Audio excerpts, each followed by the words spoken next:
Reports appear to show Iran is gaining influence over Syria. One America's Kendra Sitton breaks down that situation.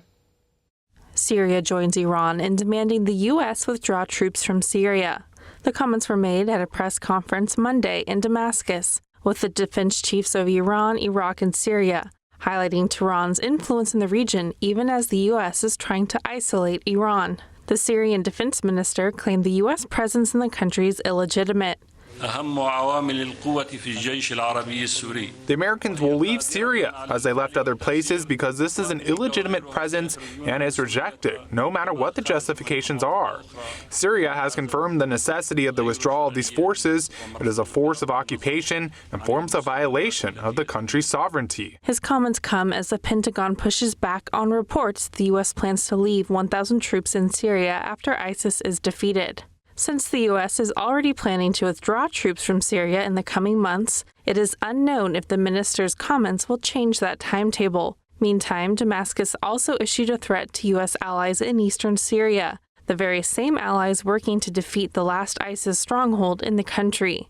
Damascus demanded the independent Kurdish region submit to Bashar al-Assad's government control, months after Turkey threatened to invade Syria in order to defeat Kurdish militants. At the time, Kurdish officials reached out to Assad's forces to defend the border. Now, Assad is trying to expand the borders of his regime after efforts to depose him have fallen apart.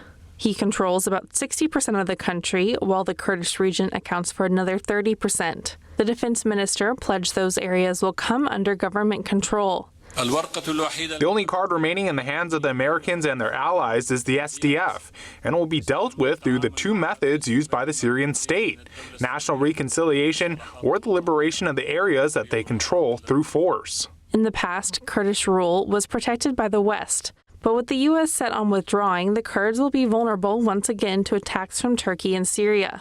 The threat comes as the U.S.-backed Kurdish forces have admitted that the battle to capture the last ISIS enclave has gotten complicated and is taking longer than expected.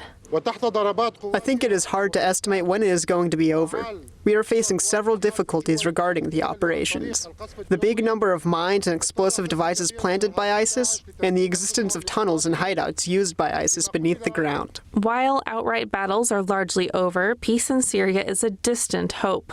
And with demands for the U.S. to leave, the struggle for territory will likely resume as Assad continues to legitimize his role in the country. Kendra Sitton, One American News. Want to see more videos like this? Click on the link below and subscribe to One American News on YouTube. And call your cable provider and kindly demand that One American News is added to your lineup. Call and subscribe today.